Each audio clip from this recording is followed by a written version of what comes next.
Two middle-aged guys try to work it all out. Two middle-aged guys try to work it all out. Two middle-aged guys try to work it all out.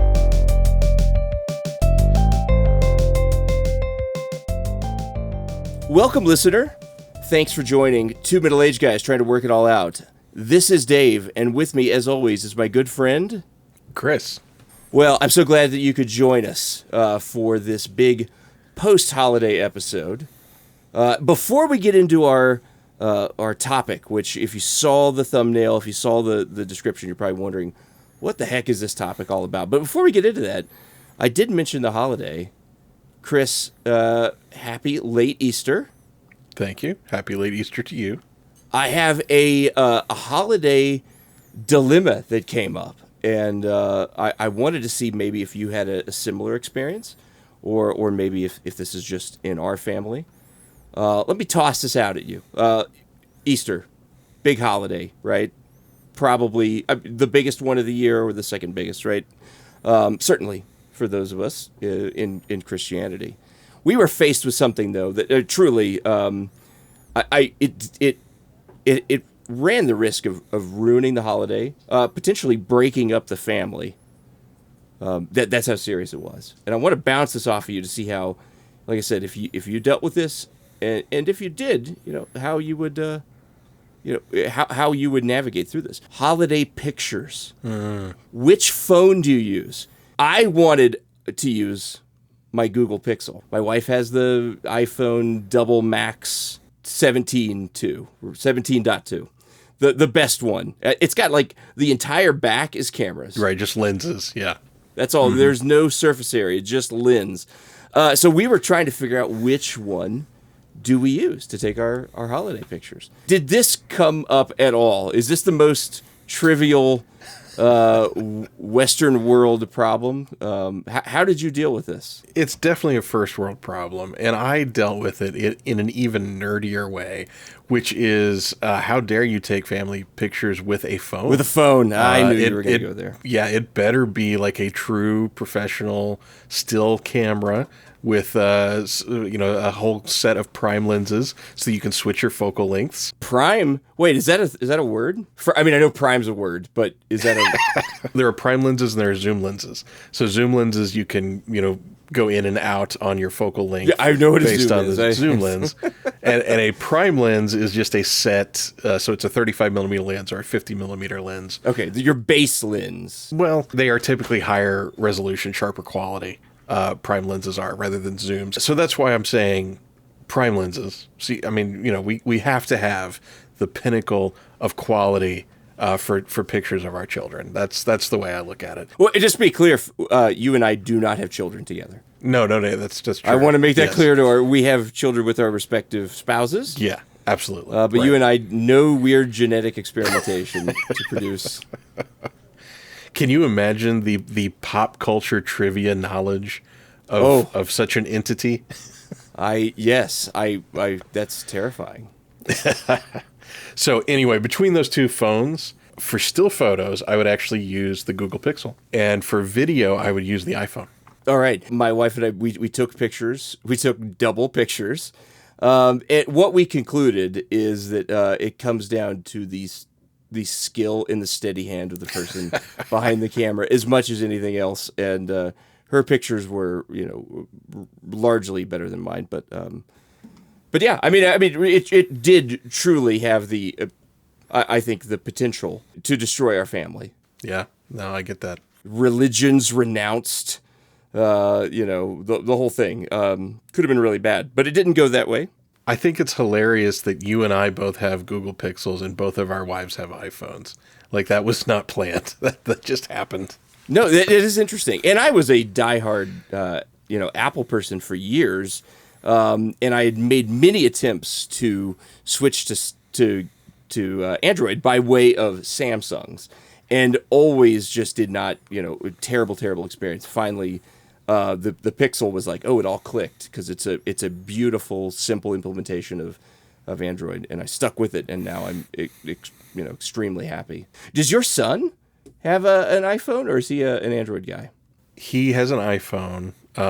He has had both throughout his life, and he has not yet decided which way he's going to go for his next phone. What he wants to be when he grows up. Yeah, exactly. Some days he's like, I'm going to get the next iPhone, and other days he's like, I'm thinking of switching to Android. So, and then our oldest has an iPhone, and our youngest has a Pixel, but I think it's a 7, if I'm not mistaken.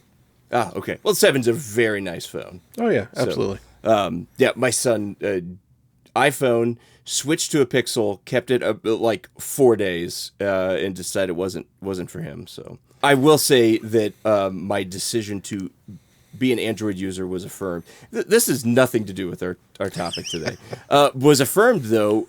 I sideloaded a YouTube alternative app to get rid of ads, and I was like, oh, this is so nice. You know, doing something like this on an iPhone, not impossible, but extremely difficult. Whereas with Android, it's a click away. It was so nice and so handy, and it's like, oh yeah, I don't know if I could go back. I guess I could.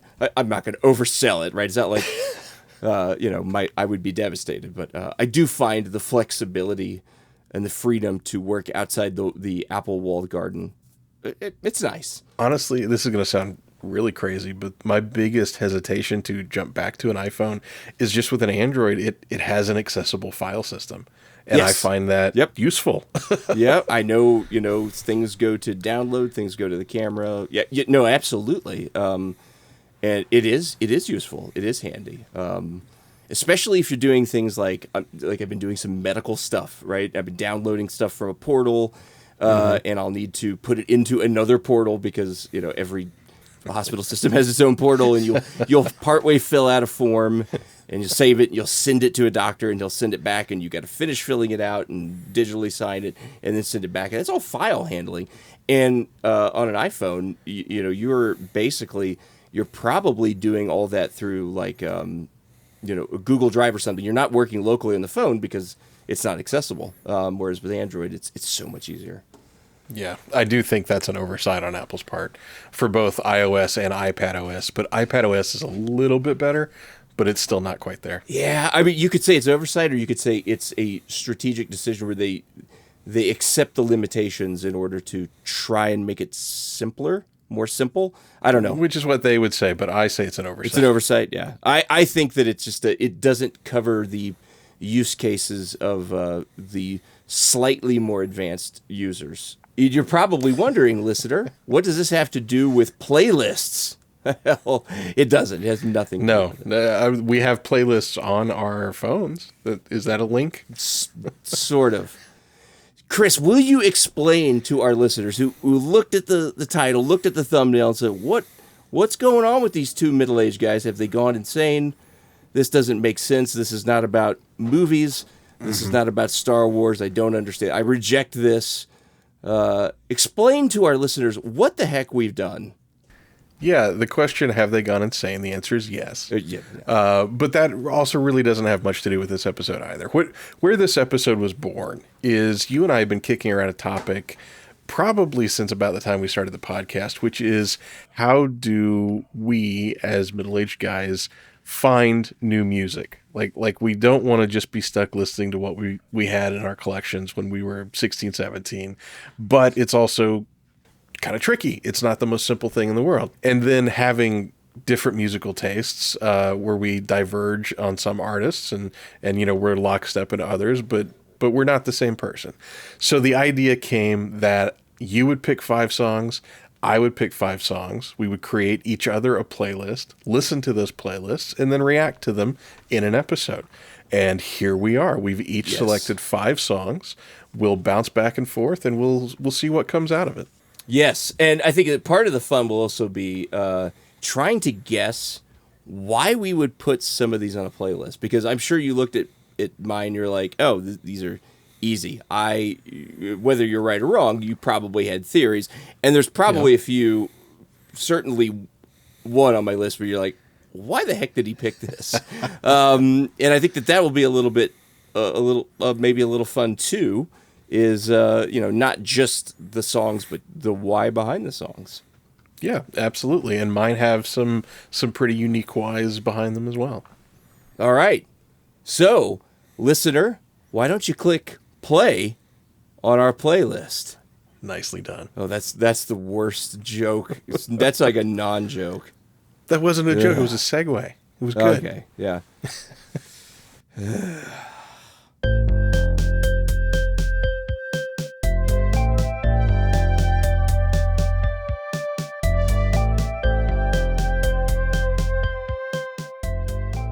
All right, so Dave, I am just going to jump into your playlist. I'll do the first one, and then I'll throw it to you, and we'll just do it back and forth. Does that work for you? That does work for me. All right, the first song on your playlist to me was a song called Paint a Vulgar Picture by The Smiths.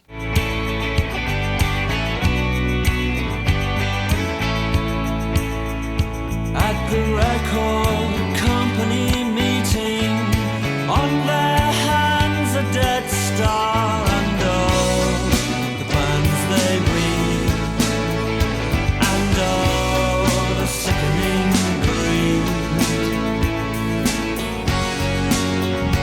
At the record company party, on their hands a dead star, the sycophantic slides all say, I knew him first and I knew him well.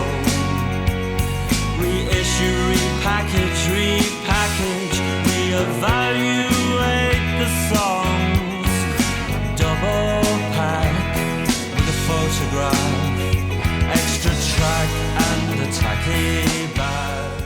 I'm going to go ahead and say that you being a big Morrissey fan, I was not surprised to see a Smith song on this playlist.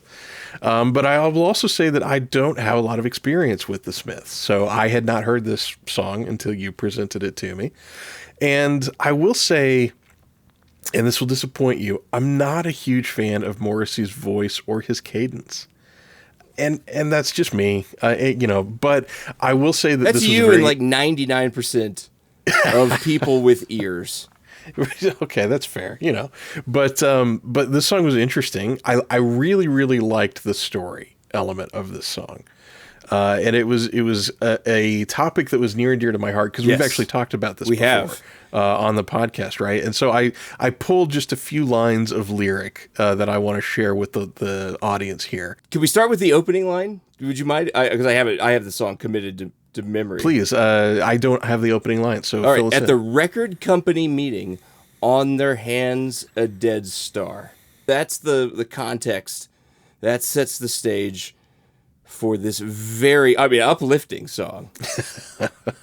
Anyway, the section of this song that I pulled out are reissue, repackage, reevaluate the songs, double pack with a photograph, extra track, and a tacky badge. Which is British for sticker. A tacky badge is just... Yes, it is.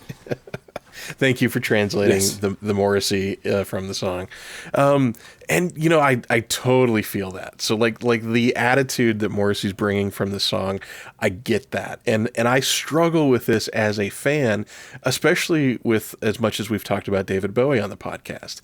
And now that he's been passed, we've seen all of these box sets come out and it's like, and repackaging the albums and it just, it doesn't feel good to me. Like I am with Morrissey in this song. I agree 100% that this is in often a cash grab. It's not honoring the memory of the musician. It's not something that is in favor of the fans. It's purely we know that this is we're turning a death into a marketing opportunity, basically, and that people are going to buy it. And so, even though I'm probably not going to add this song to my continuous playlist, I get it, I appreciated it, and I agree. Yeah, I think that we could Bowie, and I think that a really great example is Prince, who passed away recently. Right, got this, a big catalog. Also has a large library of unreleased music. Right, and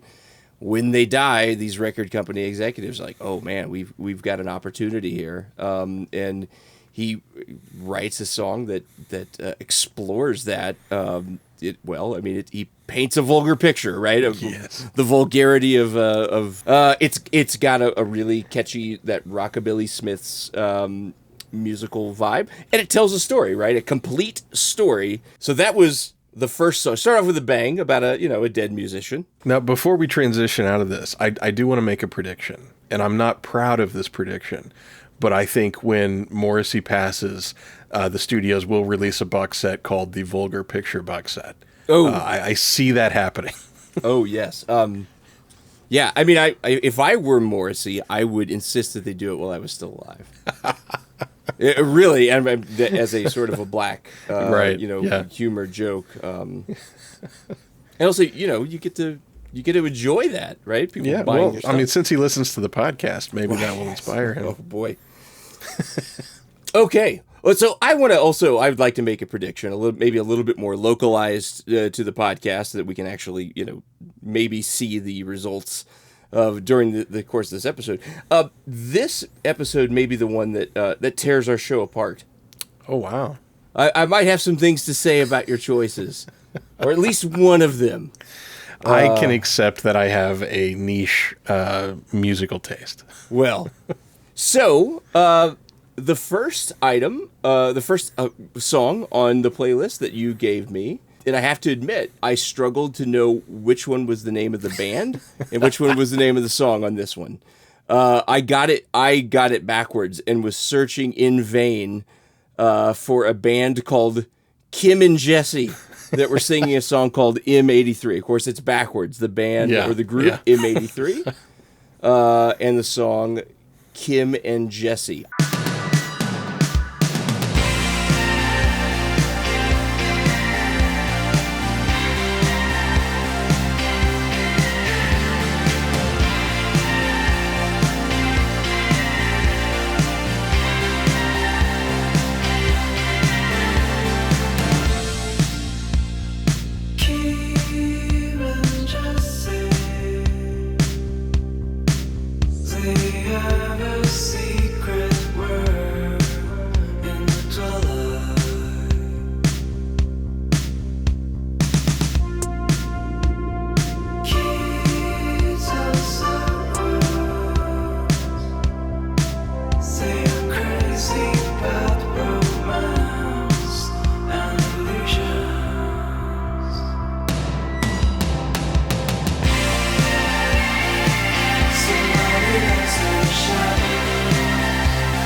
I have never heard of this group or this band, but I did. I spent some time, and then I realized, yes, this is. I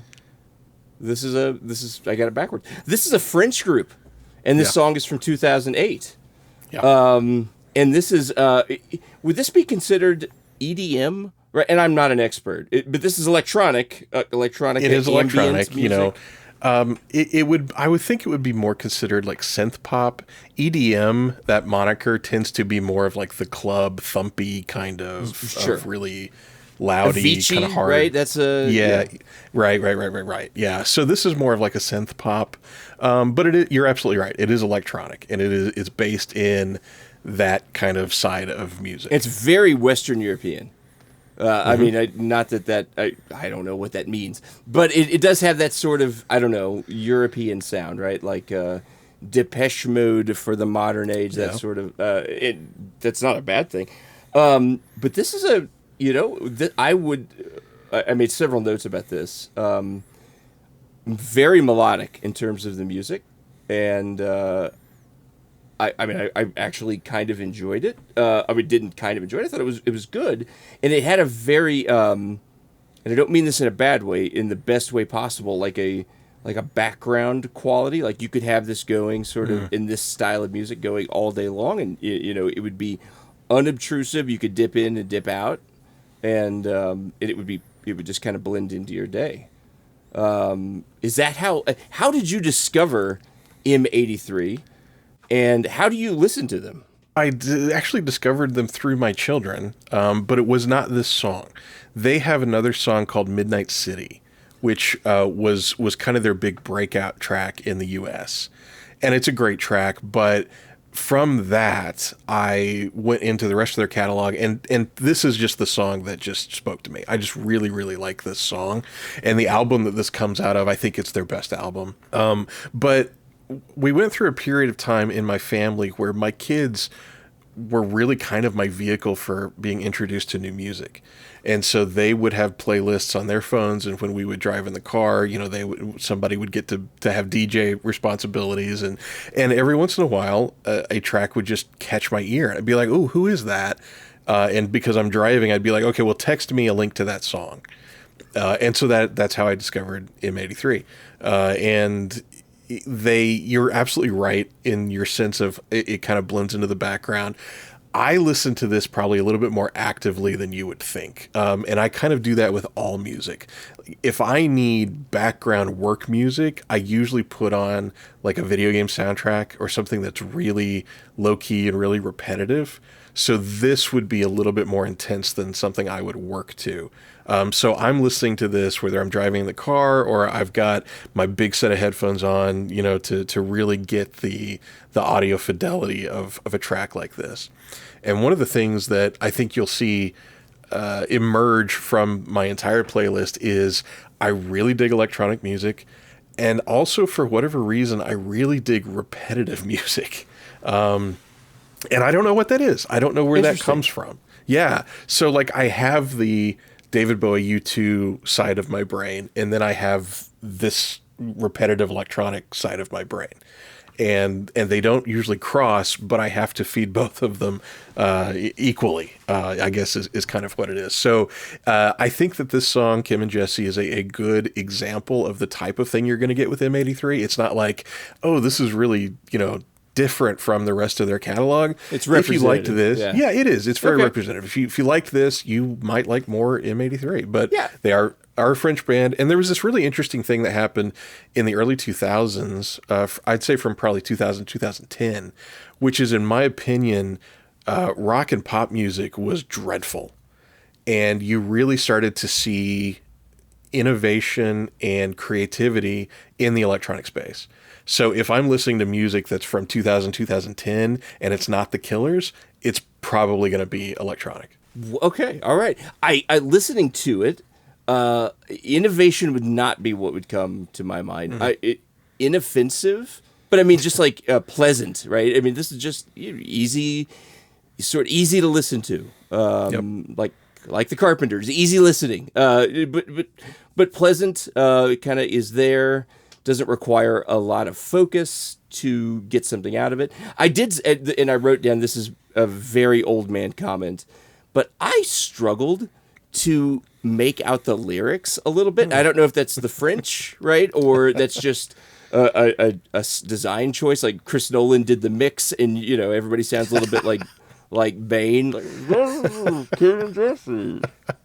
I did have a little bit of a hard time, but that didn't, I didn't lyrically get the sense that it was so deep that I was trying to solve a, like a poetry puzzle or anything. That's fair. And it is, I mean, and even though I think the lyrics are good, I think it makes its story through a kind of an evocative use of imagery.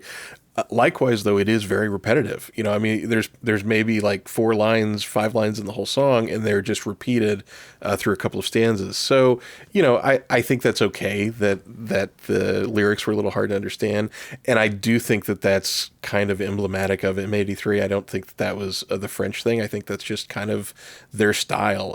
It's almost like, and this will not be the last time I use this phrase on this podcast, but it's almost like the shoegaze phase of the 90s, except this is the 2000s version of that, is kind of the way I think about it. All right. Well, I didn't mind this one. All right. Very good. So, yeah, good. A little bit of a discovery of new music from 2008. It's pretty modern music, for me. Yeah. Well, yeah, I hear you. It is for me, too. All right. So your number 2 track was a song called... and actually, you had the wrong title. I gave you the wrong, yes. Yeah, so speaking of difficulty searching for things, but I've forgotten what the real title is. Honestly. I didn't write it down. Honestly, thank you. Yes. The song Honestly by the band Zwan.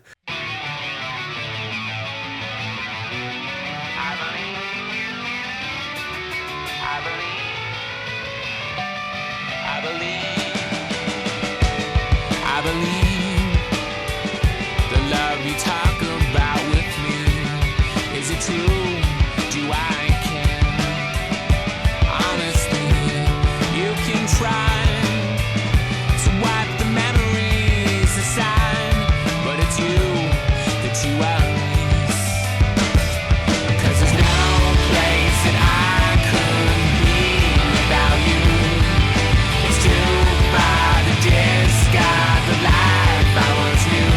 Honestly, all the weather storms I bring.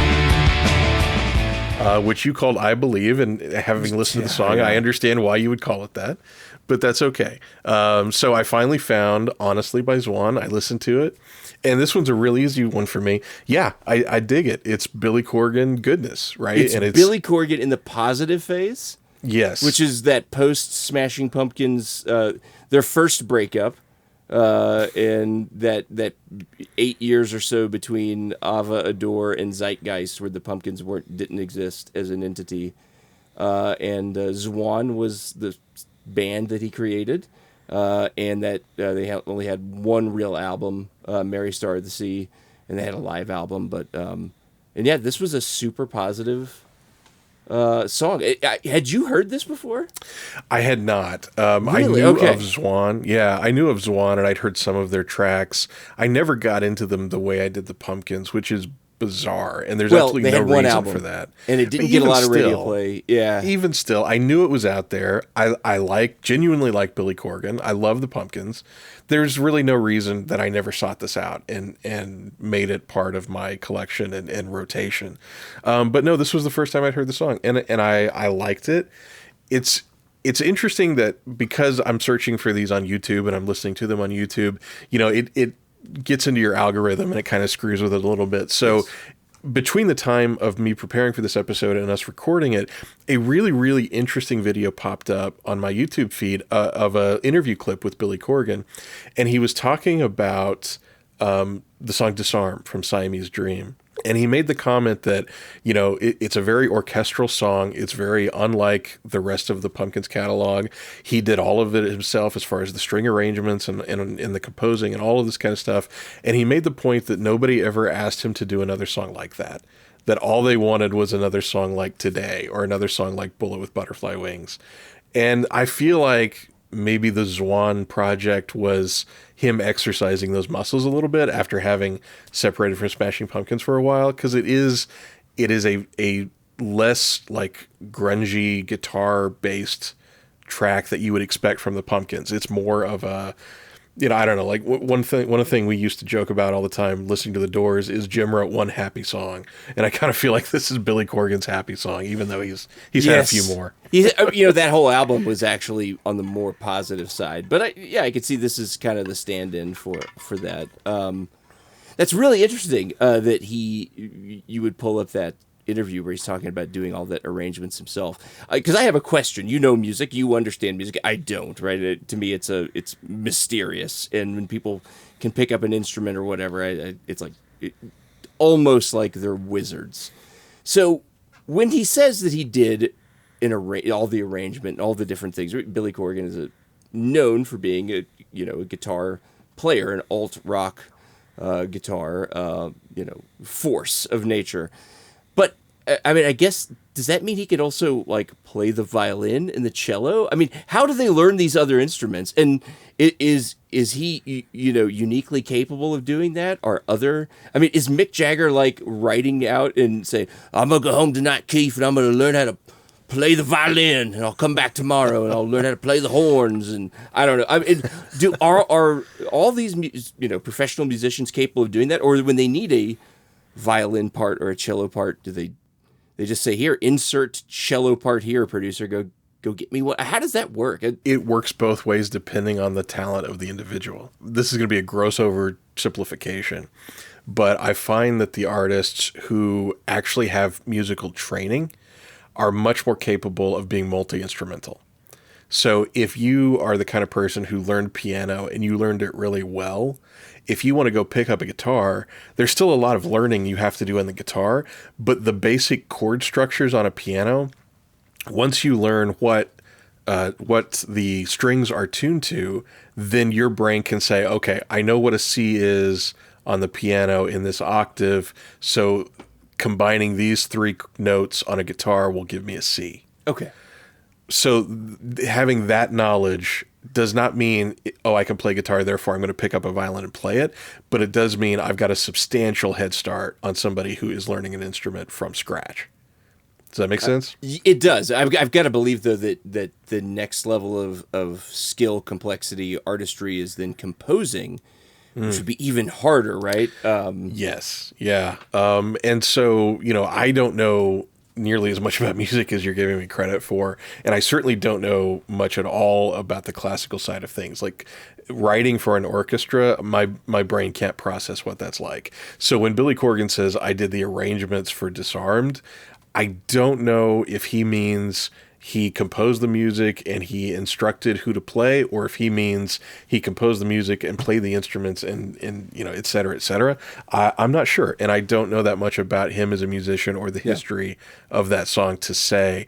But I mean, Corgan, he's got chops. He knows his stuff, right? So the concept of him being a multi-instrumentalist and having enough knowledge to do that and do it well. I mean, Disarmed's a great song from a great album.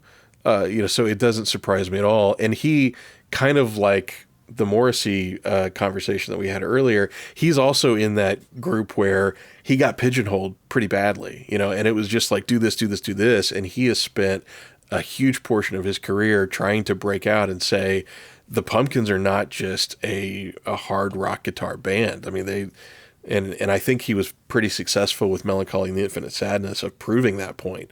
And then the band really just couldn't keep it together for a long time. But he's a very talented guy. I like him. I understand why people would be put off by his voice, but I love it. I love to hear Billy Corgan sing. Yeah, it's very unique, but it is musical to my ear. And I just think he's a great talent, and I'm a big fan, and I dug this song. I discovered Zwan back in the day, right? Contemporary when it was out. I think that maybe I'd heard some of it on the radio, but they were on Saturday Night Live, which was a viable way to discover music pre-internet. You could find artists and like the radio, right? I mean, it was a way to discover music.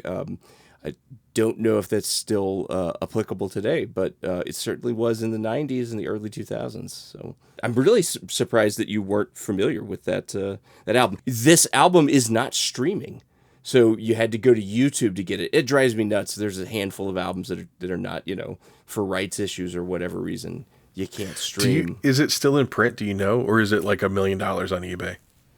You know what? I don't know. I bet it's out of print. I bet it's not $1 million on eBay, but I also bet it's out of print. Are CDs still in print? You know what? That's a very fair point. The next one that I have, and I think I jumbled up your list, but I looked at this one. I said, "Hey, this is an interesting song." There's a video game by with the same name as this song. You picked "Death Stranding" by Chvrches. Chvrches. They replaced the U with 2 V's, Chvrches. They replaced the U with 1 V. There's a band later in the list that replaced a W with 2 V's. All right. It's pronounced Chvrches.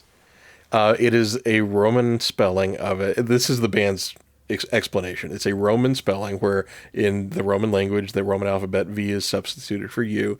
But the reason they did it, and I give them credit for this, is they knew if you type Chvrches into Google, never in a million years would you come up with their band. You're going to get a lot of other stuff. Let's draw a line in the sun. Keep it straight and narrow. We had it all in our hands. We begged and then we borrowed. What will become of us all at the end of love? When we stopped looking up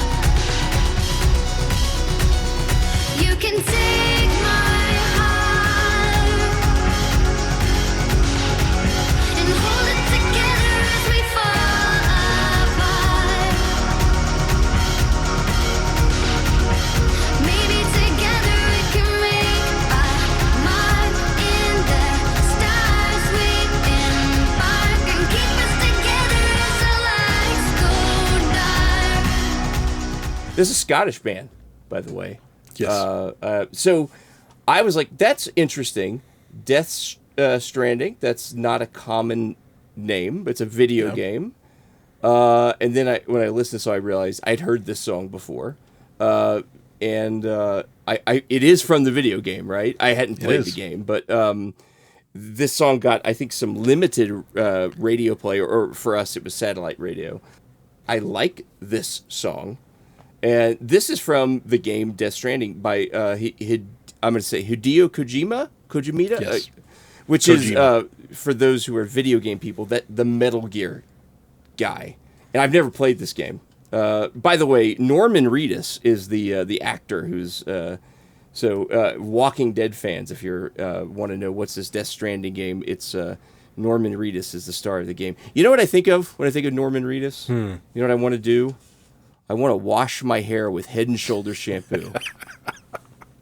Norman Reedus, no matter what he's playing, whether he's playing Daryl from The Walking Dead, or this Death Stranding dude, or Boondock Saints, or Blade 3, he is in need of a good hair washing with Head and Shoulders specifically to control the oil and the. Am I the only one that thinks that? No, probably not. Yeah, I'm sure the Head and Shoulders Corporation. Look. Yes. I like this song. Did you discover this song through the game? Did you discover this song through being a big Chvrches fan, or where did you get this? It's from being a big Chvrches fan, actually. But I too like church. Yeah, exactly. Yeah, this is a little bit separate. This is a Scottish band, as you said. Again, a very heavy electronic band. But I was a fan of the band before this song came out. And so then when Death Stranding, the game, was coming out and they hired Chvrches to do the theme song for it, I was like, oh, I'm so on board with this. And I just happen to think that this is a melodically fantastic song. I mean, it is so catchy. It's so good. It exists apart from the game in my mind. Like, it can be a song that you enjoy whether you have anything to do with the video game or not. So there are a couple of reasons that I put this on my list. One is, like I said, I'm a huge Chvrches fan. I dig all of their albums. I think they're fantastic. Lauren Mayberry is the lead singer. I think she has an incredible voice. But then the other reason I put this on the list is video game music has become serious lately.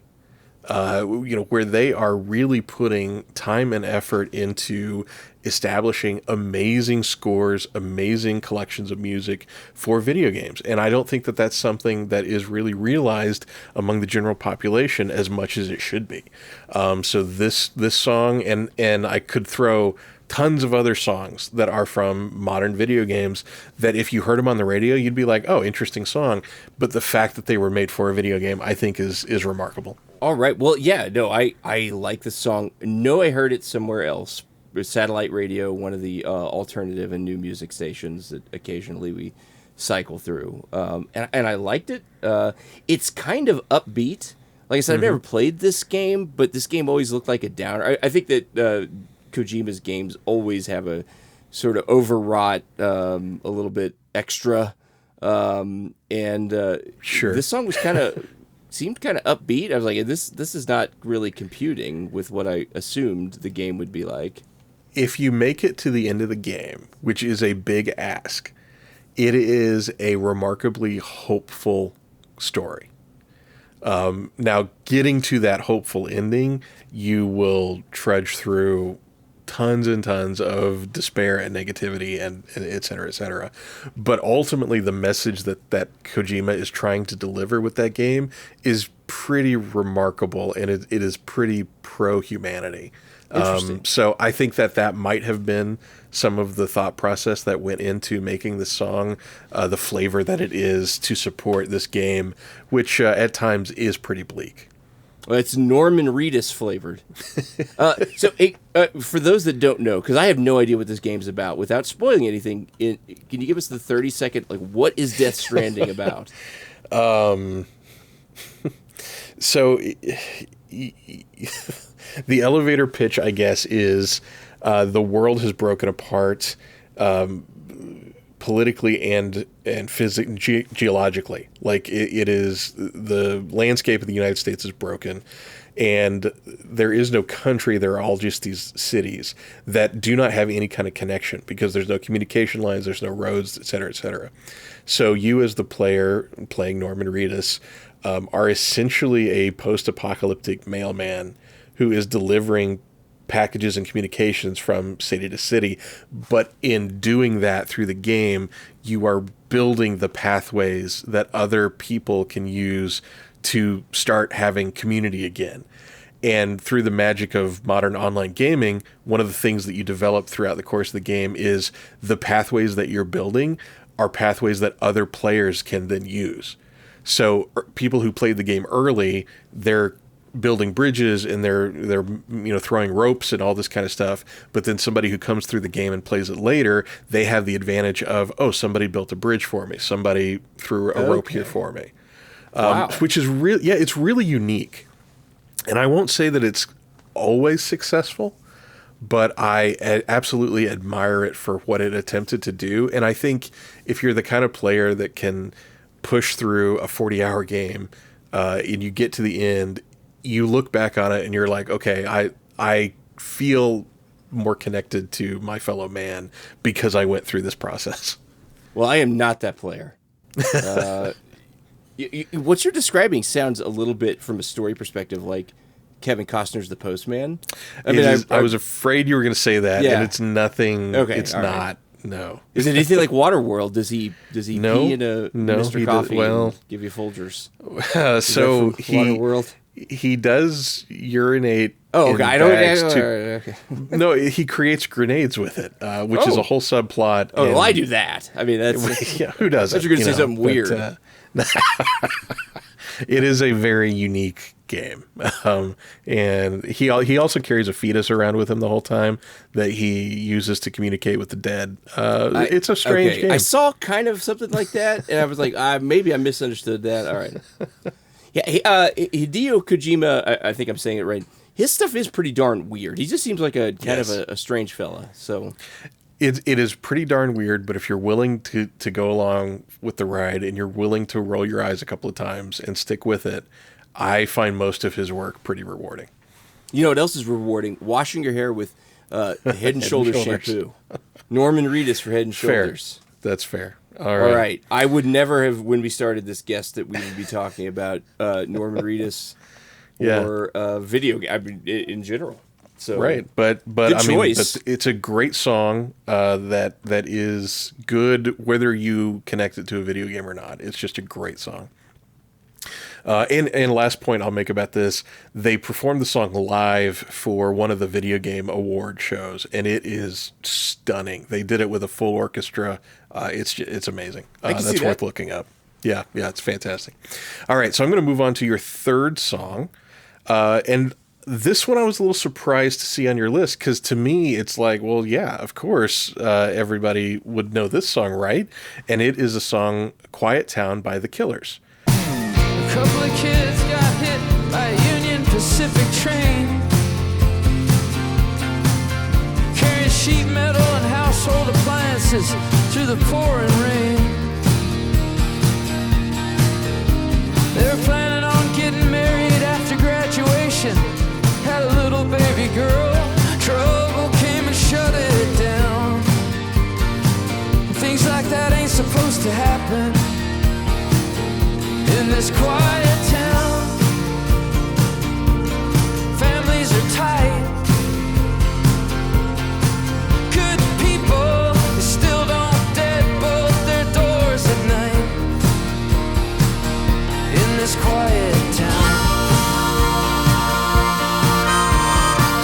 I am a massive Killers fan. Everybody would know this song. In my world, I'm just like, I've got every Killers album. They're in Sure. constant rotation. Everybody knows this, right? I mean, like, that's my attitude coming into it. I get that this was not a radio hit. Like, this was not one that This whole that goes album out. under the radar. It very under the radar, very I don't know that subdued is the right word, but it's not the usual poppy synthy stuff that the Killers are maybe known for. Yeah. So the Killers, they do sort of like they're known for, they have the big like stadium anthem type productions, right? And then they also have smaller stuff. And this is definitely on the small end of the smaller stuff. This a very personal private album in the Pressure Machine. Yeah, and like a kind of a almost a Bruce Springsteen kind of vibe to the album. You know, and it's great. I mean, it's probably not my favorite Killers album, but it's up there. It's a high ranking one for me. But this particular song is actually about the town that Brandon Flowers grew up in, which is Nephi, Utah. And Nephi has some history with a very large train that goes through it, and it has caused some deaths throughout the history of the town. And so he kind of wrote a song with that as the backdrop and talking about this town. Beautiful lyrics. I mean, the poetry that he writes for this song is fantastic. I encourage everyone to look it up. Listen to the song, read the lyrics along with it, because it's very, very powerful. The words he uses, the way he evokes imagery in it. It's fantastic. It's a touching song. And what I find really fascinating about the song is maybe this is the way I'm hearing it. So I'll be interested to hear what you think, Dave. But it starts off, and to me it sounds critical of the town. Yes. That, you know, it's like talking about the dark underbelly of the town is almost the way that it begins. But then by the end, it really reads as a love letter to the town. Celebrating it and the town's innocence. Almost. Exactly. Yeah. And, you know, pointing out that no place is perfect. Everything has its negative side, but really reinforcing the idea that he is grateful to have been raised in this town. He is proud of this town. And that juxtaposition is very interesting to me, of the tragedy of the town, but also the love of the town that Flowers has, I think is really interesting. Yeah. So take a step back. This album, The Pressure Machine, came out during the pandemic. It's got the sort of small personal quality that an album that recorded during that period of time might have, when people weren't able to get together and productions were a little bit more scaled back. It serves it very well. It's perfect as is. Don't go and listen to Quiet Town. Listen to the whole album in order as it's laid out in the album, because it tells a story about where Brandon grew up and his view on that part of America, which he looks at small town, religious, rural America, honestly, but not with judgment, not as flyover country, right? Like with respect and admiration, which is why the Killers are so great, and he is particularly a unique rock star in his sincerity about that, and he's not above any of that. You know, where he came from. And it's just a beautiful town. It talks about the tragedy of the train going through it, the opioid crisis. It's pretty on the nose in describing the opioid crisis. It's beautiful subject matter, sad subject matter, beautiful song, beautiful singing, lyrics, music, everything. And it's just, this whole album is just criminally unknown. Yeah. And I put that on there not because I thought I knew you would know it, but I wanted to discuss it. And I wanted to introduce it to our listeners. I thought, you check out The Pressure Machine. There's two versions of it. There's the abridged version, and then there's the regular version. The first time you're listening to it, listen to the regular version, because it's got these little intros, spoken word intros, which are little snippets of conversation and introductions to the songs recorded by people in Nephi. I actually didn't know how you pronounce that. I think I was calling it Nephi or something. I don't know. Anyway, and then it's kind of distracting from the music. But the first time you listen to it, I think it's important because those are transition pieces between songs, these little interludes. And then in subsequent listens, you can skip that and you listen to the abridged version. But the first time through, listen to that. This is a powerful album dealing with some really weighty stuff. There's several songs about the opioid crisis, several songs about like things like domestic violence, things like poverty, things like you're a deeply religious person, and you're working hard, and you're still poor. Does that seem fair? I mean, those are the topics that, and they're not saying as criticisms. They're saying as honest assessments of where he's from and the culture that he grew up in, and with admiration, with love and respect. And it's totally unique. You will not hear any other pop rock star sing songs like this in this way. It's totally unique, and what makes the Killers great. I value that genuine aspect of anyone, right? Like, I don't feel that there's ever a question you can't ask if you're asking it genuinely. And I think that's a very good way to explain what this album is, and the way that he treats Middle America, religion, and things that are not pleasant, but he doesn't shy away from them, and he does want to approach them with an air of reverence, and I appreciate that, and I think that really comes through on the album. And once you've listened to this, listener, there are two other albums that are kind of connected to this from the Killer and Brandon Flowers catalog, and one is Sam's Town, which is their second studio album, which tells the background of a different stage in Flowers' life, and then the other is Flowers' first solo album, Flamingo, which tells another part of it, his late teen years in Las Vegas. So you get some very interesting views into his personal life and what shaped him. And really, these are all great albums. But check out Quiet Town. Yeah, interestingly enough, Sam's Town was what introduced me to the Killers. I did not come aboard with Mr. Brightside. It was Sam's Town that I heard and was just blown away, and then been a fan ever since. I absolutely. I heard all the stuff from Hot Fuzz, which was the first album, Mr. Brightside, and the other ones that are on that. My least favorite album is Hot Fuzz, the first one, and then one of my favorites, maybe my favorite, is Sam's Town, which is the second one, which is goes in a totally different direction, and defines them, I think, as a group with a lot of heart and character, and they make really good, catchy songs, which is got to have that too, right? Yes, they do. All right, I knew you would like that one. That's for the listeners, not for you, Chris. All right, fair enough. The next song, which is me, the singer-songwriter, the folk songwriter, Patty Griffin. You chose. I'm trying to figure out the right way to get into this song, how to step into it. You chose a song called "Making Pies" by Patty Griffin, which, by the way, I remember this from an episode of The Family Guy. I believe Peter said, "Hey, Lois, remember that time we made pies?" That's a terrible Family Guy impression. I believe Lois said, "Oh, Peter, we made all the pies that day." That's every Family Guy joke starts that way. Remember that time? As somebody who's never watched Family Guy, okay, then boy, that one's lost on me. I'm sorry. I'm sure every the listeners Family loved Guy joke starts out with "Remember that time," right on the nose. Every joke. Anyway, Patty Griffith. His name's Peter Griffith. That's why. Making pies.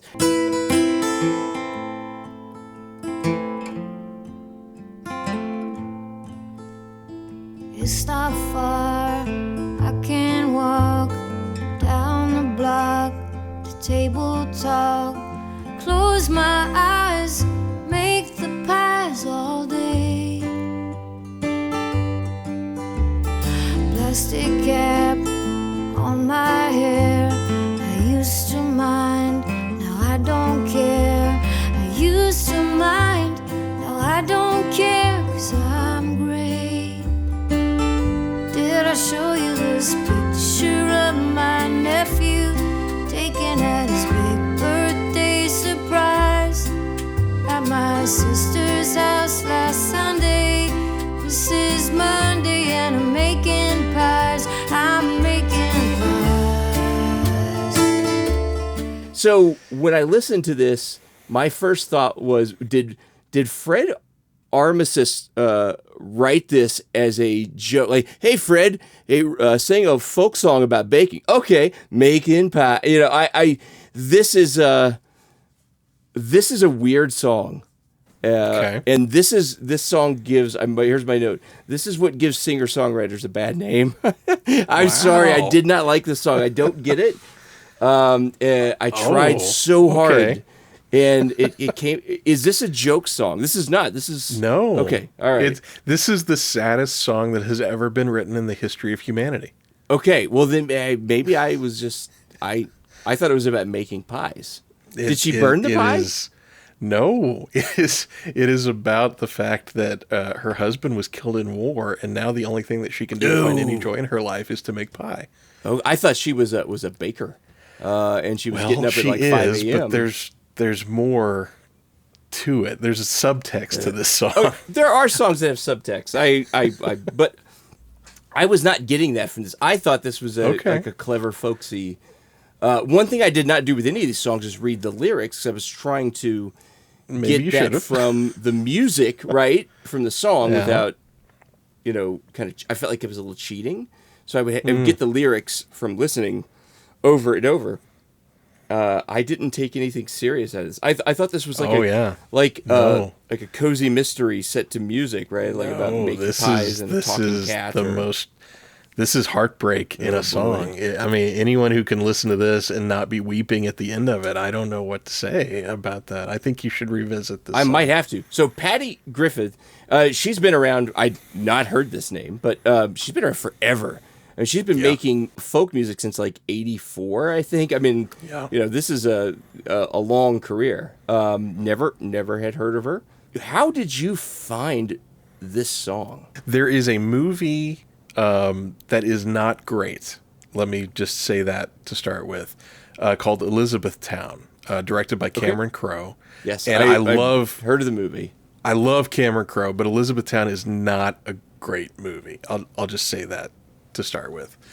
On the Elizabethtown soundtrack, Patty Griffin has a different song, and I just fell in love with that song, and then had to go out and explore the rest of her catalog. I don't make folksy singer-songwriter a regular listen, but there are a handful. I mean, I've spoken before about my absolute adoration of Paul Simon. Sure. And I think that you can lump him in the same but Paul Simon's category. Brilliant and has a lovely voice, and his songs like The Boxer are truly, I found that sad. I found this kind of funny. I don't know.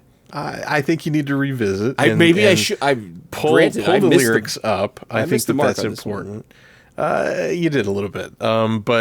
So anyway, I do have some affinity for the folksy singer-songwriter kind of thing, but not a lot. And so Patty Griffin is one that she just really speaks to me. I think her voice is beautiful. I think her writing is beautiful. I would say that you could probably make the argument that maybe she even leans a little more country than maybe your typical folk artist. But she's a fantastic singer-songwriter. All of her albums are amazing. And to me, there are a lot of her songs that will make you cry, but to me, Making Pies is just the absolute biggest heartbreaker of her catalog. And so I threw that in there to break up the monotony of the electronic, because I do admit that my list is electronic heavy, but also because I think it's just a remarkable song. And it comes from a remarkable album. And I really want you to read the lyrics because I think obviously the only way that you would be confused as to the intent of the song is that you just missed what was being said. Totally missed it. And the reading the lyrics was a specific choice because my original idea was I'm going to go in and I'm going to read the lyrics. And when I started to do this, I'm like, if I read the lyrics, I might be like, I don't know, making an in run around the intent of this project, which is to enjoy the music. And if I'm reading the lyrics as part of that, I don't know. I can understand that thought process. I will say that for my listening, I would listen to the song first, unaided, and then after that, I would bring up the lyrics and go through it again with the lyrics. But and I'm not criticizing you, because I think there is a very valid argument that if you don't get the message of the song from listening to the song, then maybe something isn't quite where it needs to be. But I think this song is fantastic. I love Patty Griffin's voice. She had a relationship with Robert Plant of Led Zeppelin Yes, fame I for saw a that. while. I did a little and research on her. Yeah. Okay, yeah, and they did a handful of albums together. Phenomenal, and surprisingly, Plant has done a lot of the kind of folksy singer-songwriter music, and it's wonderful. I mean, I love it, and I'm also a huge Zeppelin fan, so it's not a big stretch for me to enjoy that. But even if you're not a Zeppelin fan, I would encourage you to check out Robert Plant's later catalog because it's really remarkable. So yeah, just this kind of like country folksy singer-songwriter. I think Patty Griffin is one of the best emblems of that style of music that you could list. All right. Well, I missed the mark on this one. It very much was one of these things is not like the other, right? You had a list of, 5 songs. 4 of them were pretty electronic, not American, Scottish, Canadian, French. I mean, throughout, kind of all over the geographically, and they had it's sort of an international electronica sound. This is American folk, and so I missed it, right? And this is the one that I thought would tear the podcast apart because I was going to be like, I figured you like this song, which is why you would put it on there. And I was kind of joking about it being a joke, but I figured you probably did. And it didn't connect with me, but now that you've convinced me to, I'll take another listen, and reassess my point of view on it. Give it a shot, or grab a couple of other Patty Griffin songs and see what you think. So I think it's worth your time to do that. I'll sit down and I'll watch several episodes of Family Guy back to back. Guy. Yeah, I did not tell you to do that. I just all want to right, make that I clear. will. Yes, I will get in trouble if my wife hears that show on that and South Park. Immediately get me in trouble, as they should. You're not supposed to be watching that. I can just hear my wife. Yes, I am sorry. I was just flipping through. Anyway. Oh, I had another note here about making pies. I thought this was funny. For some reason, I don't know why I wrote this down. Bakers be bacon. I don't know why. She's singing about bacon. Bakers be bacon. Women be shopping. Bakers be bacon. I don't know why that was funny. All but right. Well, crack me up. Try the song again. All I right. will. So your fourth option is a band called The Church. Yes. Going back to that church thing. No V's. No, at all. this one's spelled correctly, which means you'll never find them on Google. But the name of the song is Metropolis.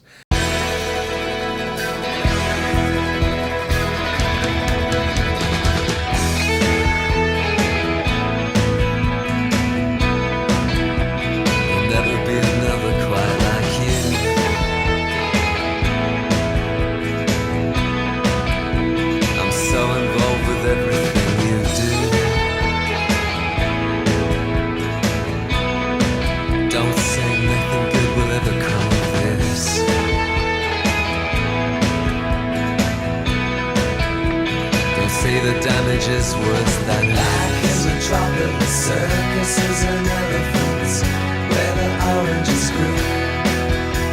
And back in Metropolis, I'm thinking at the top of us when I'm standing with you. Australian band, by the way. Yes. And before I go into my analysis of this, I want to know why this is on your list before we even start talking about Honestly, if I gave you 1,000 years to guess why this is on the list, you would never get this. Okay. It has nothing to do with the song and everything to do with everything around the song. When we had came up with this idea for an episode, I obviously was filtering through what will I put on and why, and for some reason this song kept coming up, and there's a very specific reason why. I'm not a fan of The Church. Although I like this song, I've never owned a Church album. I am only familiar really with this song and the Milky Way, which is their other American single. The reason why this is on there is because it reminds me of a time. It takes me back very specifically to a time when we would listen to the radio with a blank cassette in the stereo, and the DJ would say, "Hey, coming up. Technotronics, pump up the jam, and you would get ready and you would record it so you could get pump up the jam, right? And this was a song that on our local rock station, I believe it was called Rock 99 at the time, they would say, coming up, Metropolis by the Church. And I would never record this song because for whatever reason, this was the song that was always that they were playing constantly, and that I would not record. And another one that was like, this is like Right Here, Right Now, or something like that. Mm-hmm. You know, like I think that's a Van Halen song. I don't know. Mm-hmm. Or John Bon Jovi had some songs, Living Under Prayer, right? These were songs that were always on, and this was one that was always on, and that I never took the time to stop and listen to it and appreciate it. I instead didn't click the record button. I was waiting for, I'm not joking, Pump Up the Jam by Technotronics, or Devil Inside by NSX, which is a good song, right? But for some reason I was like, this song reminds me of a very specific era where people would do that. You remember that, right? Our listeners who are our age, this is a middle-aged guy and gal thing. You put the cassette in, you wait, you hit the play and record or whatever at the same time, and you've captured everything but the first few moments of the song that was your target song. And you waited. You wanted the DJ to like, hey, coming up.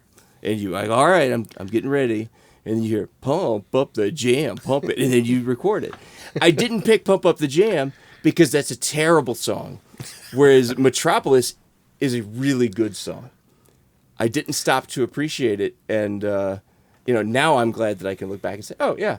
I've never listened to any other Church songs other than this in Metropolis. Maybe I should, because those are good songs. Were you familiar with you had to have known this song, right? No, I didn't. Oh, really? This is the first time I've heard this song. I love your story. I will say that the bane of my existence for doing that radio thing is the DJs have a habit of either talking over the beginning of the song or talking out the end of the song, and that drove me crazy. I hated it when they did that. Because I'm trying to hit that record thing, because iTunes did not exist when we were children. So no, I'm not familiar with the song. I was not familiar with the band either. So this was completely new to me, but I liked it. And the note that I made for this song, it was released in 1990, and this might be the most perfect song to bridge the gap from the pop of the 80s to the shoegaze of the 90s. I mean, it sounds to me like it sits perfectly like on that line, and just straddles both worlds. So that was exciting to hear. But and the other song by the Church that you mentioned, I'm not familiar with that either. Oh, so I'm going to Milky have to Way, check that Under out. the Milky Way. Yeah. You know what? You say you're not familiar with it. You listen to it, you'd be like, oh, I've probably heard that. Oh, okay. You didn't know who it was maybe. by. You probably didn't know what it was called, but it's got a very familiar sound. It's all from that that same era, that same type of music. But yeah, it reminded me of that, and I was like, oh, okay, well that's an important part of everyone of a certain age, right? We didn't, you weren't. First of all, man, getting music back then on a cassette tape, what a pain and what a hassle. You had to listen to the whole tape, right? And fast forwarding and rewinding were unreliable. They also wore out your tape. If you had a cheap tape player, you could, it was going to get eaten. And and then there's your investment, your $4.99 or whatever they cost. Used tapes were a thing, but I mean they had wear and tear on them. It was a risk, and they also just sounded awful. So you were listening to the radio, and you were capturing those things if you could, creating your own little mixtapes. It was fun. A totally unique experience, right? Something our kids and grandkids will never experience anything quite like that. No, definitely. It's its own thing, and it's the kind of thing where if you're talking to a kid that's too young, you mention it and they can't even fathom the process. Like you might as well be talking Greek because it makes no sense at all. Well, yeah, you've lost them at tape, right? I mean, it's like tape, Yeah, it's like there's a certain age of folks that don't know of a day where you could not pause television, or they don't even really have the concept of television and set schedules like we do, right? Everything is, either a live event or it's, dropped and you can access it at any time. And this whole idea of a schedule and, even recording things is kind of weird. So yeah, I don't know. I thought it was a fun choice, and it really is I think a good song, and representative of its era. I like that. I never thought about that that bridge, right, between the 80s and the 90s, and it's got that very Brat Packish, St. Elmo's Fire, the high schoolers are going off to college type sound. Yeah, good pick. Not a bad one. All right, your next one, number 4, that you have for me. This is another group I never heard of, and I got the song and the band mixed up for a moment, but then I realized, this band name has 2 V's in it, so that's got to be the band name. So Dreams Tonight by Alvvays, with 2 V's instead of a W. Yeah. This is a Canadian group. I don't know why I was so interested in writing down where these were from. Your anti-American music choices, other than the Pie Lady. I know. Yeah. Other than Betty Crocker, Dreams Tonight. Rode here on the bus, now you're one of us. It was magic hour. Counting motorbikes on the turnpike, one of Eisenhower's.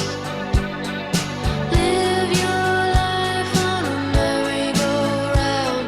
Who starts a fire just to let it go out? If I saw you on the street, would I have you in my dreams tonight? If I saw you on the street, would I have you in my dreams tonight? I had never heard of this group, never heard of this song. I like this. This was a good song. This song clocked in at 3 minutes and 28 seconds, which is the perfect length for a song, and I'm not joking, right? That 3 to 3.5 minutes, that is perfect. Right? Tight. You get in there, you do your song, not a lot of repetition, you get out, perfect. I really enjoyed this. Catchy, quick. I could totally see why you would get into this song or this group and this genre of music. Where did you hear about this song? Where did you come up with this? Yeah, so this is going to be a convoluted story, so I apologize. But during Twin Peaks: The Return, when they would do the exits at the bar and they'd have the band play out. So during one of the episodes, there was a band called the Chromatics, and they did a song called Shadow, which is a beautiful song and almost made this list. But I thought, Twin Peaks connection, it's a little too obvious. But because I liked the Chromatics and I listened to Shadow and some of the other songs that they did, the Always, I'm just going to pronounce it with a W, always popped up on a recommended list for me. They're like, oh, well, if you like the Chromatics, you might like Always. And so Dreams Tonight was the first song from theirs that I clicked on and I listened to and just immediately fell in love with this song. Now, unlike all the other entries on my playlist, this is the only one where it's really only this song. Like, the rest of the band's output did not grab me. So I wanted to give a little bit of a shout out to the one-hit wonder or the bands that we all have that's like, oh, I love that one song and I'm done. And this is that for me. But Dreams Tonight is a beautiful song. It's catchy. It's great. You're in and you're out. It's quick, like you said. And it's just a great, great song. 3:28. Perfect length of a song. Don't give me the 8-minute songs, especially in this genre, because you could very quickly, you mentioned repetition, you could very quickly just turn into like, this is a loop. This is, the same There's 45 seconds of song here, and you've wrung out a quarter of an album. I'm laughing because the next song on my playlist is an 8-minute song. It is. Yes, it is. It is. But we'll get to that. We'll get there. No, there's not a whole lot to be said about this one. This was good, a little bit unremarkable, but I could see how you could build out a playlist with songs like this for yourself. Do you find that this is the kind of music that you're able to like do creative work to without it distracting you too much? No. If I'm going to listen to music and do creative work, it really needs to not have lyrics. It's got to be instrumental. Yeah. Yeah, I get way too distracted with the lyrics. So like I'll do like YouTube has like Lo-Fi Girl and a lot of like electronic playlists where it's just random electronica music. Those are the things that I work to. If I need to really get some work done, that's what I turn to. What I do? Hans Zimmer soundtracks. Ah, yes, yeah. Pretty much any Hans Zimmer soundtrack, whether you like the movie or not, that's sort of good thinking music that allows you to enjoy it without being distracting. And if you find yourself taking a break from whatever you're doing and listening intently to the music, you're going to enjoy it too, right? So I can see how that would work. With the exception of the Dark Knight soundtrack, which it's to a little me jarring. only works. It only works in the context of the film. There's a few. I Am Not a Hero, I think, has moments where you could listen to it, but yeah, there's a lot of, especially the Joker's themes where it's just kind of noise. But yeah, Blade Runner 2049 is a great Hans Zimmer soundtrack you can listen to. The original Blade Runner of Vangelis is also great. Absolutely. Well, you close off your list with another Morrissey track. Yes. Not the Smiths this time, just Morrissey. Yep. And the song is Mama Lay Softly on the Riverbed. Mama, why did you do it? Mama, who drove you to it? Was it the pigs in gray suits persecuting you? Uncivil servants, unconcerned at how they frighten you. Oh, life is nothing much to lose. It's just so lonely here without you. Much like the previous song, before I go into my commentary, I want to know, what does this song mean to you? Well, I mean, it's another song. Morrissey's telling a story. Yep. So, we opened with Paint a Vulgar Picture, which was Smith's era early in his career. This is from one of his later albums, Years of Refusal. It's not the most recent one, but it's in the last 12 years or so. I think it represents sort of the later part of his career, a little bit harder-edged music, telling a story. Mama Lies Softly in the Riverbed is about a mom who is losing her home, dealing with bankers and taxmen, so she loses her home, commits suicide. The children then go and murder the bankers and taxmen, and then they also commit suicide. So that old yarn. I'm going to say it's fine. It didn't really grab me, which you're probably not surprised based on the review I gave Morrissey earlier in the list. If I were a bigger fan of his voice, I'd be really into this. But the way he sings, not only just timbre, but also the way he constructs phrases in the song, it's kind of off-putting to me, if I'm honest. Yes. So just give folks it's very British. This give folks a taste of what the song's all about. Mama, why did you do it? Mama, what drove you to it? Was it the pigs in gray suits persecuting you?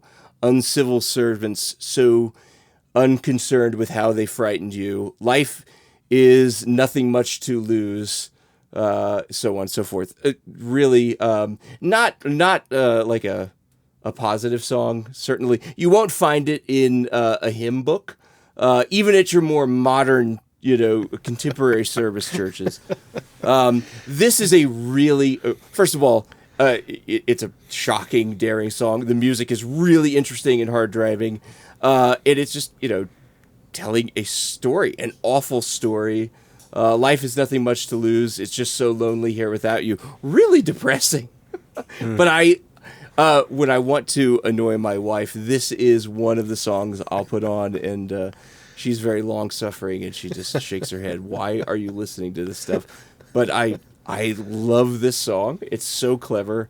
But it's telling a story, taking risks, very angry and bitter, but a little funny. If you listen to the whole thing, it is sort of kind of funny. This has less of a sense of humor than a lot of his stuff. I don't know. This is, if you're a Morrissey fan, this is the kind of crap you put up with. That's fair. It begs a question, which is at least 3 of the songs on your list of 5 are very narrative. Like is that something that really appeals to you in music? Like you like the story being told as opposed to just like the poem to music? Oh, and I also like the poem to music. I mean, but when you can take and tell a story and make it like with this one, or paint a vulgar picture, kind of on the nose, right, and lay it out, and still make it work musically, it's a pretty fun thing, and I like that, of all of them, right? Well, yeah, I mean, Brandon Flowers from that album has several songs that are like that, from the Pressure Machine. So yeah, I absolutely 100% enjoy that. It's like, yeah, you get a little storybook with your music too. Nice, yeah, fantastic. Yeah. All right, my last one. So this is a band that I am familiar with. Yeah, you not surprised. picked. I didn't get this one mixed up. Song, title, and artist.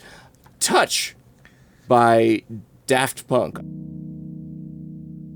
Kiss, suddenly alive, happiness arrive, hunger like a storm, how do I begin? A room within a room, a door behind a door, touch, where do you lead? I need something more.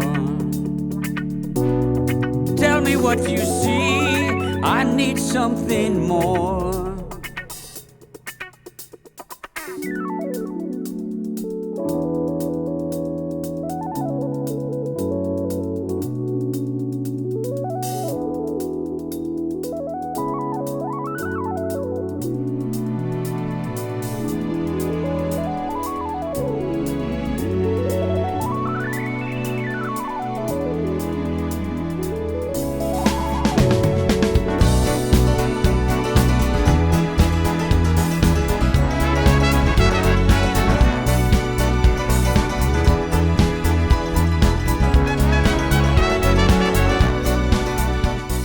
I had never heard this song, and I like this one. Daft Punk is Stronger, Better, Faster, Harder, right? Or is that Black Eyed Peas? Nope, that's Daft Punk. Okay. And everyone who's ever watched Jimmy Fallon knows that he, for some reason, likes that song. But this is a really bizarre song.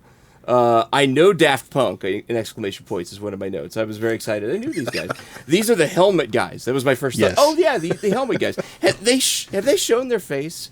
Is it just like a performance thing, or? So it is a performance thing. I mean, they really committed to the bit, and I give them credit for that. But the Daft Punk has since split. They actually broke up in 2000 or 2021, I believe. Soon after this song, right? Or the album. This song? No. This album came out in 2013. Oh, okay, all so right. it was quite a bit later. But after they split, now if you see, and they've gone off to do music as individuals, and now you can see their faces, like they're not continuing the robot narrative. But I will admit that part of their appeal is they did really commit to this robot narrative and carried it through their entire career, and I give them props for that. I think that's pretty cool. They've got that going on, and I've seen the videos. And this is musically like, I mean, this song is all over the place in a good way, right? I mean, there's a lot of variety, tempo changes. The guy, Paul Williams, who does the vocals, is an old guy. It works, right? I mean, he's an old crooner type fella. I don't know. I really enjoyed that. There's some 70s waka guitar. There's horns and saxophones, and somebody noodling around on the Casio keyboard is a part of it. It's everywhere, all over the place musically. This was a long song, but it was so varied without. There wasn't just a loop, right? So it felt to me like it passed by really quickly on all the listens. I was like, okay, this is if they did an entire album of songs like this, you could easily listen to this and not the time would just fly by. So I really enjoyed this. In fact, this is, of all the songs you put on here, this was definitely my favorite one. I could see this going into like a playlist, and it actually made me interested to look more into Daft Punk, because while I'd heard the radios, the singles, I perceived this as like a B-side that was like a more of a deep cut, and like, hey, there's probably a lot more of this out there if you got into it. Am I on the right track with them? You are on the right track. Okay. This comes from the last studio album they did, which is called Random Access Memories. Really? And 2013? 2013. So 8 years before they broke up was their last... Yeah. I did not realize they had that long of a drought. It was studio work. And over a 20-some-odd year career, they did 4 studio albums, 1 live album, and then the soundtrack for Tron Legacy. That's the entirety of their output. They're a really interesting band, incredibly talented, incredibly musical, and I think Touch is representative of the pinnacle of kind of their orchestration that they do. A lot of their other songs are either like heavily sampled kind of tracks where they're building music from bits and pieces of other songs, or their music is just more like a cut and dry lyrical electronica kind of thing, like Get Lucky that they did with Pharrell Williams, for example. That was the big radio song that everybody knew, and of, if you weren't into electronic music, that was how you were introduced to Daft Punk, was that song. But the album Random Access Memories, this is a much better song than I agree. Get Lucky. It is. Way better. Yeah, I agree. But the album Random Access Memories is amazing. It is sonically diverse. It is unique. It is everything you would ever want it to be. And a fun thing to point out, it is possibly the best sounding recorded music I've ever heard. Like, even if you don't like electronic music, even if you don't like Daft Punk, check out this album because it is crystal clear in its sound reproduction. Like, I would love to talk to the guy that set the mics in the room because I want to know his secret. I mean, the sound quality of this record is so good. I've never heard it sound bad, whether it's playing on a car stereo or the cheapest headphones or the best headphones or a hi-fi setup on vinyl, on CD, streaming. This album cannot sound bad. It is really remarkable. If I was to capture it from an FM station, it would still sound amazing. So is that, if you Google like the best sounding songs, or does this song sound good, do other people hold that opinion? Is this or is this just something you I shouldn't say it like that, but is this something that like an original idea? That sounds awful too, but is this your one and only original thought, Chris, that this song sounds pretty good? Yes, this is the only concept I've ever... No. It's, it is hotly debated amongst people who get into really expensive audio equipment, like what is the best sound. This album does come up a lot. Okay. All right. So I can't just take credit for me discovering how amazing the recording quality is on this album. That's not the case, but it is certainly a good sounding record. And anytime I'm testing like a new pair of headphones or something like that, this is my go-to. It's a reference song. Absolutely. Yep. Yeah. This followed by a Steely Dan record. And then I'm like, okay, yes, I like these headphones, or no, I don't. Like, that's all I need to hear. But I encourage you, if you like this song, check out Random Access Memories. It is an incredible album. And it really is Daft Punk at their pinnacle. And then, after Random Access Memories, they won the Grammy for Best Record that year. And then, like you pointed out, they were just kind of like, for 8 years, do we top this? And then finally they were like, well, I guess we're going to say goodbye. And Nope. They split. And when they posted their goodbye video on YouTube, it was titled Epilogue. And it was this whole kind of like short film thing that they cut together from a movie that they did before. And it was to this song. So this song was how they said goodbye to the world. And so I love this song. It is so visually vivid to me. And that's one thing I really appreciate about music is when you can take words or notes and evoke imagery in a listener. Like, I think that is a really incredible skill. And I love it when songs can do that for me. And this one, I can just so very clearly see, like what's happening in the kind of this overall story of the song. It's beautiful, and and it's kind of got that refrain of "If love is the answer, you're home," and I think that's a wonderful way to kind of exit stage right to that idea. I did really enjoy this. So if you are new to Daft Punk, by the way, that's a French band. Yes, it is. Cover the nationalities of all of the different groups that we've covered. If you were going to get into Daft Punk for the first time, you would say start with Random Access Memories.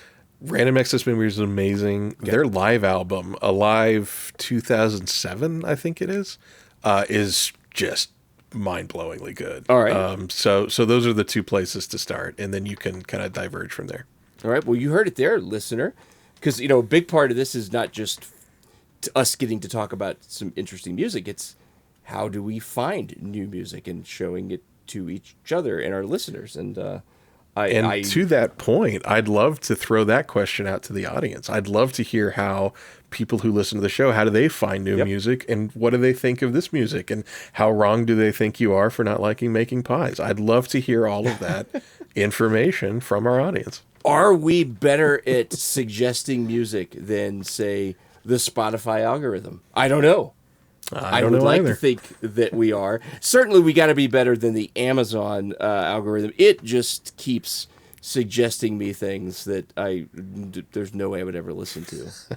I really quickly, when we were preparing for this, I put together a playlist of these songs on my Amazon Alexa app, so that I could, play it obviously through the app, through Amazon Music.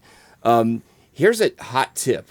Don't name, especially when dealing with Alexa, don't name your playlist podcast. Don't ever give a reserved system word a name. That's a basic computer interfacing 101. I kept trying to tell Alexa to play the podcast playlist. She was very confused. Not a single time did she actually play the playlist. So I just had to go and just individually pick and repeat the song. So hot tip. I could see that being a problem. Yeah. No, this was So this whole episode though was, many things, right? But there was a through line of finding music, and I thought, hey, this is a good way to introduce our listeners. They know we like Bowie. We've talked a lot about U2.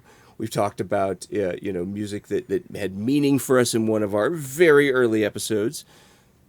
This is just some sort of a new peek into our musical interests, and also getting us to defend them and justify them, and talk about recording stuff off the radio, which your two middle-aged guys bingo card. I got to admit that, I got to say that probably was not on anyone's guest list. So I learned some stuff, and making pies. I probably got that one wrong. Maybe this is a joke, and you and Fred Armistice think that this is very funny. You got me, or maybe I got that one wrong. But no, I appreciate you introducing me to some new stuff. And likewise, and I'm prepared for all the hate mail for the Morrissey fans out there that's going to come my way. Or the Morrissey detractors, because he has far more that despise him. Because I'm not. This is not don't consider any of the things I say about him an endorsement of his personality, his politics, his going shirtless on stage in the '60s. Sir, put your shirt back on. None of those things. So, please don't beat us up or me up over that. But I hope our listeners enjoyed learning about this as much as I had talking about these things and listening to the things you suggested. And I can easily see us down the road doing another 5-song playlist that we bounce back and forth to each other. So, yes. So they know where to get these 5 songs. Can you tell our listeners where they can hear more of us? To hear more of us, go to twomiddleagedguys.com. That is 2, the numeral 2, middleagedguys.com. And from there, you can find our social feeds, our RSS feeds, everything that you need to communicate with us and to hear our entire back catalog of episodes. We are waist deep into season 3 right now. So imagine all the fun you could be having with season 2 and season 1 by going to twomiddleagedguys.com. That's right. Waist deep. I've had to get a life preserver. I'm wearing a flotation device, life jacket. Yeah. I've just got the floaties that go around the arms, waiting for it to get a little bit higher. You're dog paddling. Yeah. Oh, I think we stretched that analogy out a little bit, just about as far as it'll go. It's gonna That's break what we and snap do back here. on us. That's exactly what we do here. Well, this was a lot of fun. I hope you enjoyed it as much as I enjoyed. I butchered that. I hope you, dear listener, enjoyed listening to us as much as I enjoyed talking to you.